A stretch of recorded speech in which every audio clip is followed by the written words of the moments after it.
This video I need to replace an old sump pump that stopped working. It appears that the float switch has gone bad. I can't seem to trigger it to turn the pump on. So the first thing I'll do is unplug the old sump pump so I don't shock myself in case some of the wiring has worn out and is exposed to the water. Then I'm going to pull the pump out of the sump pit so I can loosen the clamp on the hose to take it off. So to take the hose off the old pump, I use a flathead screwdriver to loosen the clamp enough to pull the hose off the nozzle. I always keep an extra sump pump on hand so I can replace them right away when they go bad. Dealing with a flooded basement can end up costing more than the cost of another pump. So I just put the hose on the spare pump, tighten up the hose clamp, and then set it down in the sump pit so I can plug it in and drain the water out.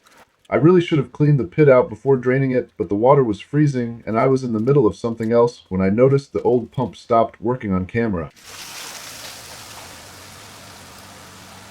It appears the drain hose has some leaks, so I need to bring some tape with me next time I come back. I'll just wrap it as a temporary fix until I can find the time to replace the hose.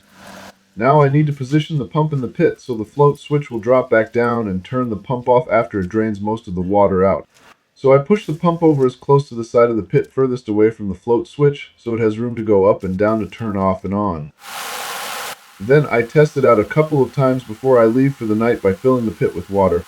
The next day I come back with tape and clean the debris out of the pit so it doesn't get sucked up and possibly ruin the pump. But then I get sprayed by the holes in the hose, so I decide to fix that first before getting the rest of the debris. So I pull the pump out, clean off the hose, and then wrap it with vinyl tape. Again, this is just going to be a temporary solution until I can find the time to replace the hose.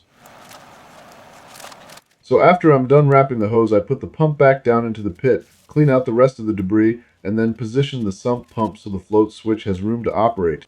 I decide to wrap the wires up with the hose to get them away from the float switch since they were so close. And then I figure out that I didn't wrap the tape up high enough, so it still sprays a little bit, but I'll have to fix that another day. Hopefully this video has helped, and feel free to ask any questions that you still may have in the comments. Thank you for watching, and please like and subscribe for more quick and on-point videos.